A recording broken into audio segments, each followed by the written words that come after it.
नमस्कार दोस्तों, स्वागत है आपके पसंदीदा चैनल MR बायोहैक्स पर। आज हम आपको सुनाने जा रहे हैं एक रहस्यमयी और भावुक प्रेम कहानी जिसमें एक घने जंगल, एक अलौकिक साधु और एक साहसी युवती का अनोखा रिश्ता है। यह कहानी है प्रेम, त्याग और समाज के बंधनों को तोड़ने की। क्या होगा जब यह प्रेम सीमाओं से परे निकल जाएगा और इस प्रेम की परीक्षा कैसे होगी? जानने के लिए वीडियो को अंत तक जरूर देखें। गांव के पास एक घना जंगल था जिसे लोग अंधेरी वन कहते थे। इस जंगल के बारे में कई कहानियां प्रचलित थीं।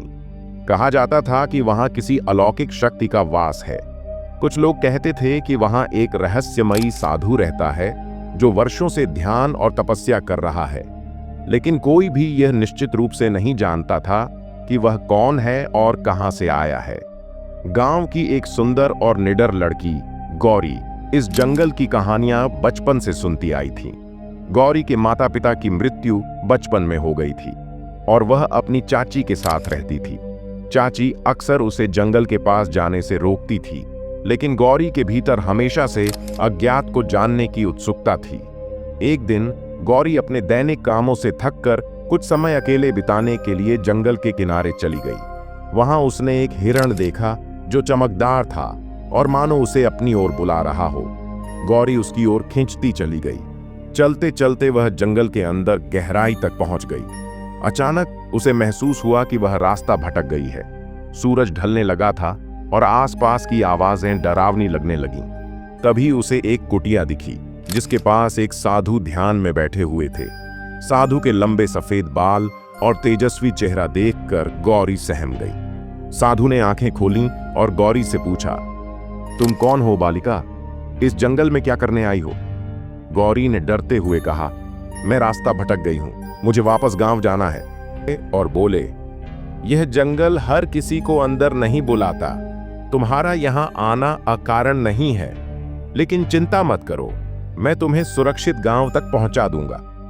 साधु ने गौरी को अपनी कुटिया में रात बिताने के लिए कहा, क्योंकि रात में जंगल खतरनाक हो सकता था। वह कुटिया साधारण थी, लेकिन उसके भीतर का वातावरण दिव्य और शांत था।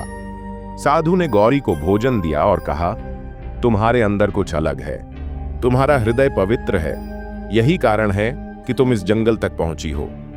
गौरी ने साहस जुटाकर पूछा, आप कौन हैं? क्या सचमुच आपके पास कोई अलौकिक शक्ति है? साधु ने धीरे से कहा, मैं वही हूं जो तुम्हारे भीतर की आवाज सुनता हूं, लेकिन मेरी शक्तियां सिर्फ तुम्हारी आंखों का भ्रम है। वास्तविक शक्ति तुम्हारे भीतर है। उस रात साधु ने गौरी को अपनी कुछ अलौकिक शक्तियां दिखाईं। उसने हवा में दीपक जलाया, पानी को अपने इशारों से घुमाया और अपनी आंखों से रोशनी निकाली। गौरी आश्चर्यचकित थी। अगले दिन साधु ने गौरी को गांव तक पहुंचाया, लेकिन गौरी का मन वहीं जंगल में रह गया। वह बार बार उस साधु के बारे में सोचने लगी। कुछ दिनों बाद वह फिर से जंगल में गई और साधु से मिलने की कोशिश की। धीरे धीरे गौरी और साधु के बीच एक अनोखा रिश्ता बनता गया। गौरी उसकी साधना और जीवन के रहस्यों के बारे में पूछती और साधु उसे दुनिया के गहरे सत्य समझाता। साधु ने गौरी को बताया कि उसने जीवन में सभी मोह माया को त्याग दिया है, लेकिन फिर भी गौरी की मासूमियत उसे अपनी ओर खींच रही थी। एक रात तेज बारिश हो रही थी। गौरी जंगल में फंस गई और कुटिया में पहुंची। वह भीगी हुई थी और कांप रही थी। साधु ने उसे कंबल दिया और आग के पास बैठने को कहा। उस रात दोनों ने एक दूसरे से अपने मन की बातें साझा की। साधु ने कहा, मैंने अपने जीवन को एकांत में बिताने की ठानी थी, लेकिन तुम्हारा आना मेरे जीवन को बदल रहा है। गौरी ने कहा, मैंने जीवन में कभी इतना सुकून महसूस नहीं किया। मुझे नहीं पता क्यों, लेकिन मैं बार बार आपकी ओर खींचती चली आती हूं। उस रात दोनों के बीच ऐसा कुछ हुआ जिसने उनके जीवन को हमेशा के लिए बदल दिया। यह प्रेम था, लेकिन यह प्रेम साधारण नहीं था। कुछ महीनों बाद गौरी ने महसूस किया कि वह गर्भवती है। यह जानकर वह उलझन में पड़ गई। उसने साधु से मिलकर यह बात बताई। साधु के चेहरे पर एक गहरी चिंता छा गई। उसने कहा, यह बच्चा साधारण नहीं होगा, यह दुनिया के नियमों को बदल सकता है। लेकिन इसे बचाने के लिए तुम्हें बहुत संघर्ष करना होगा। गौरी ने पूछा, आप क्या कहना चाहते हैं? यह बच्चा हमारे प्रेम का प्रतीक है। साधु ने कहा, यह प्रेम सिर्फ हमारा नहीं है, यह ब्रह्मांड का आदेश है। लेकिन इस बच्चे की सुरक्षा अब तुम्हारे हाथों में है। गौरी के गर्भवती होने की बात गांव में फैल गई। लोग बातें करने लगे, एक साधु के साथ, यह तो पाप है। गौरी का जीवन कठिन हो गया। गांव के लोग उसे ताने देने लगे और उसके चरित्र पर सवाल उठाने लगे। गौरी अकेली पड़ गई। उसने साधु से मदद मांगी, लेकिन साधु ने कहा, तुम्हें इस लड़ाई को अकेले लड़ना होगा।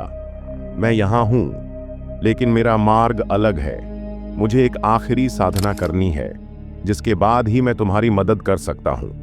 एक रात गौरी साधु से मिलने गई, लेकिन वह कुटिया खाली थी। साधु गायब हो चुका था। उसने हर जगह उसे ढूंढा, लेकिन उसका कोई पता नहीं चला। गौरी ने अकेले अपने बच्चे को जन्म दिया। बच्चा असाधारण रूप से सुंदर और शांत था। उसकी आंखों में एक दिव्य चमक थी। लोग उसे देखकर डरते भी थे और चमत्कार मानते थे। कुछ वर्षों बाद जब गौरी का बच्चा 5 साल का हुआ, तो उसने फिर से जंगल की ओर रुख किया। वहां उसे साधु की कुटिया के पास एक मूर्ति मिली। मूर्ति के नीचे लिखा था, प्रेम वह है जो आत्मा को मुक्त करता है, जो बंधन से ऊपर उठे वही सच्चा प्रेम है। गौरी समझ गई कि साधु अब इस दुनिया में नहीं है, लेकिन उसकी यादें और उसका प्रेम हमेशा उसके साथ रहेगा। उसने अपने बच्चे को गले लगाया और महसूस किया कि वह साधु के प्रेम और त्याग का प्रतीक है।